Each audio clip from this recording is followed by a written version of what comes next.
So here we've got the Mosko backing plate for fitting to my pannier racks. You can see there my pannier racks have the, I think it's called a Rotopax fitting, if I can recall. The Rotopax fitting in the middle there, where you can mount additional fuel or water tanks. So the problem you've got here with the Mosko backing plate is obviously you've got two mounts there that have to mount somewhere around about the middle here, and you've got this backing plate in the way, and I'll just show you why it is in the way on the other side. So I've put one on the other side. So there it's there. I don't know if you can see that. So if I move it to the, just down there, you can see there that middle Rotopax mount is right in the middle. And then when you go up the top here, you can maybe just see how it interferes with that top bolt on the Mosko mount. So if you want to mount them right in the middle, you've got a slight problem at the very top. That's a better picture. You've got a slight problem at the very top because of that middle Rotopax mount. But the other issue is I've got an indicator right here, and so when you slide the Rotopax on, it actually interferes with the edge of the indicator. So it's actually better to slide your Mosko backing plate slightly to the right or the front of the bike, and then you can use you're going to have to drill a hole through here. So I'll just show you how I fitted that. It doesn't look like it can go right to the middle point. Maybe it can. There's a middle bolt there. So possibly I could drill another hole just at the top there. That might work. But you can see there, that's it slid along as far as it'll go. There's then a welding part there, so you can't slide it too far along. In the bottom part, there's a weld down the very bottom there as well, so you can, that's stopping about as far as it'll go. So it looks like that's just move it around. That's probably as far as you can move it, which then is about the midpoint of the rack. So if you could drill it right there on the midpoint,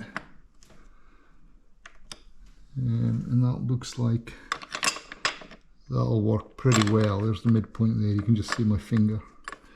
So what I'll need to do is mark these up. I'll fit the bags and see the bags fit okay, and then I'll mark them up to check that they're all square, and then see where the hole lines up, and I'll come back and show you how I've lined it all up.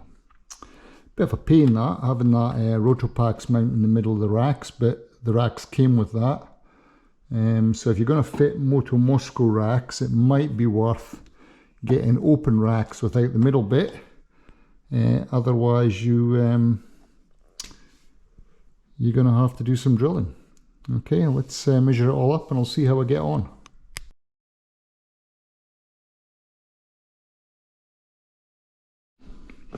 So here's the bag mounted. I just pull that along to about there. You can see there how it just passes the indicator. If you move it to the midpoint, it starts to push on the indicator. So you want to pull it forward a little bit. So that's it pulled forward, and then plenty of room there. Now the only issue is when you pull this thing, the lock on the version 2, you just have to watch you don't catch it on the indicator on the way up. But that seems to be okay for fitment.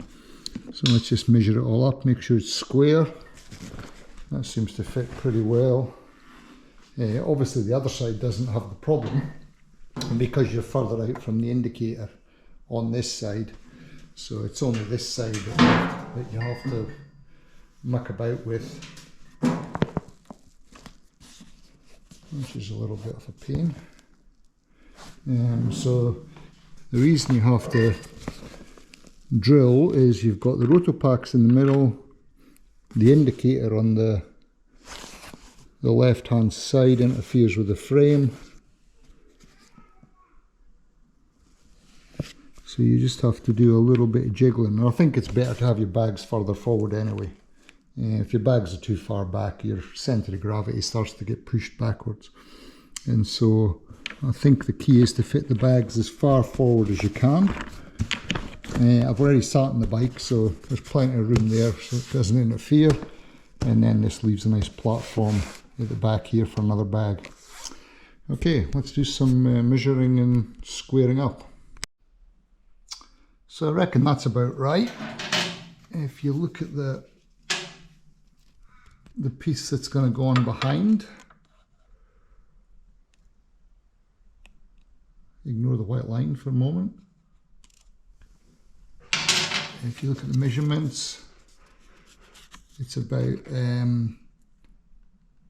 well, it's exactly 27.7 from the top of the tube, and I've brought it in to the halfway point between the edge of the 8mm hole and the edge of the Rotopax mount, and so just draw a white line up there. I've got a mark on there where I think it should be.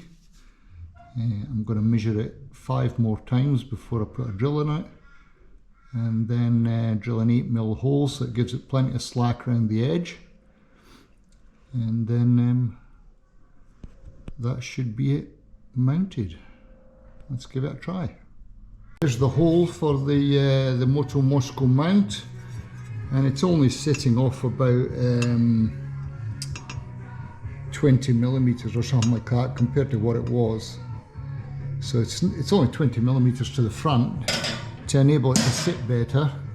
The other thing I've done is I've just painted it with some, and left my fingerprint on it.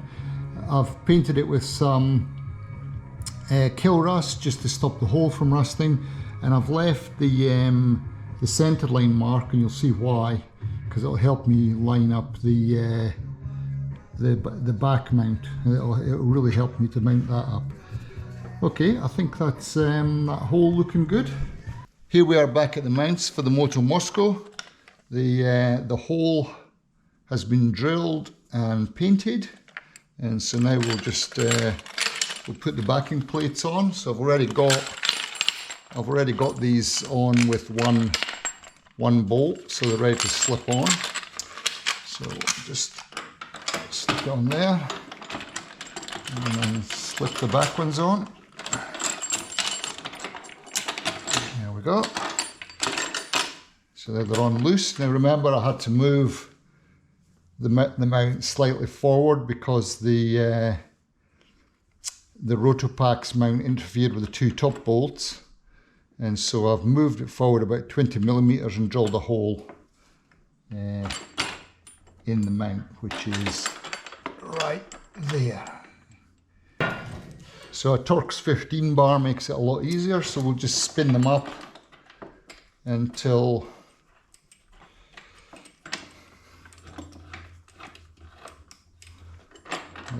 they're tight enough to hold themselves.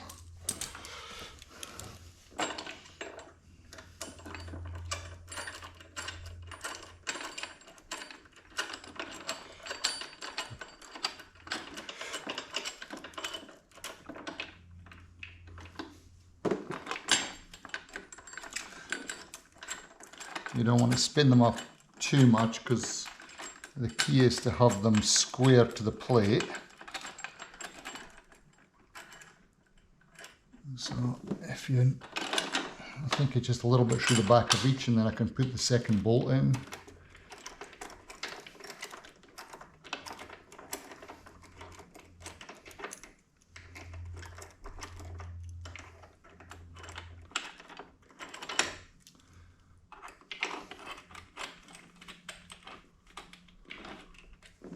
Close enough. Now, this is why I left the line on the pannier frames. So I want to line this up square with the Rotopax, and the line should be approximately in the middle of that slot. And then I get the second bolt and get the second bolt into the frame.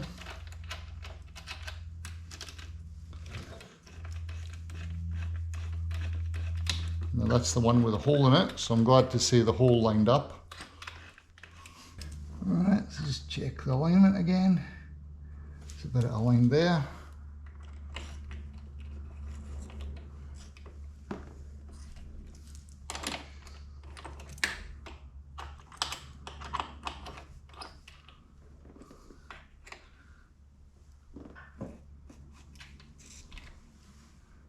You just want to make sure you're square all the way around. As I said, the bolts come out on the back. So the bolt, how far the bolt sticks through on the back basically tells you if the bracket's square or not. You're not building a NASA rocket this, so as long as it's approximately right. There you go.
There we go, and it's about lined close enough to that centre line I drew previously.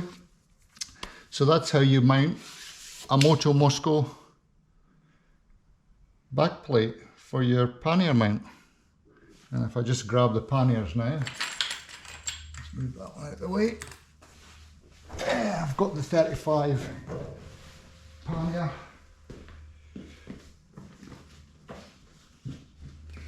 So this is the 25 pannier that I've assembled. It just slips on like that. Just pull the lever so it fits in, push down, and there you go. Plenty of room on the indicator side. Take the straps around the back to hold it on. And there how you mount, that's how you mount a Mosko pannier. I like that. Very impressed with that. So if I didn't have to faff about with the drilling a hole, that probably would have been a 5-minute job. But as it was, there's the pannier fully mounted, and I'm ready to do the other side. I won't take you through the other side, exactly the same procedure, and I've got the hole drilled in exactly the same place on the other side. So that's nice, I like that. You can get a bag sitting between there, the tent sitting between the back seat there. Leaves me with plenty of room on the sides, and as I said, it avoids the rear indicator, so that's nice. And then to pull it off, you just pull the strap here and pull it up, and there you go. Moto Mosko fitted to the DR650, like that. There's the second side on. You can see how the bolts do protrude out the back, and the key is to make them all protrude the same distance, and then you know you've got all the little clamps on straight. This is, you can see there how it's offset about 20mm from the centre, which is actually quite good because it gets the bag closer to your centre of gravity on the bike and not hanging over the back wheel. So I actually quite like that. This is the exhaust side, so you don't have a problem with interfering with the indicator. My only concern is heat from the exhaust. I might put a heat shield over the top there. There should be enough space that direction. And you've got this as well. So as long as the bag doesn't go near the exhaust, that should be okay. As I said, I might put a heat shield over the top, but I'll see how I go. If I've got any concern at all, I'll make sure I'm well away from the exhaust. Okay, so that's it installed on the right hand side, all nice and tight. Installed on the left hand side, all nice and tight. And that's my Moto Mosko bags fitted. And so now I'll just, the next video is probably getting them packed ready for the trip. Thanks for watching.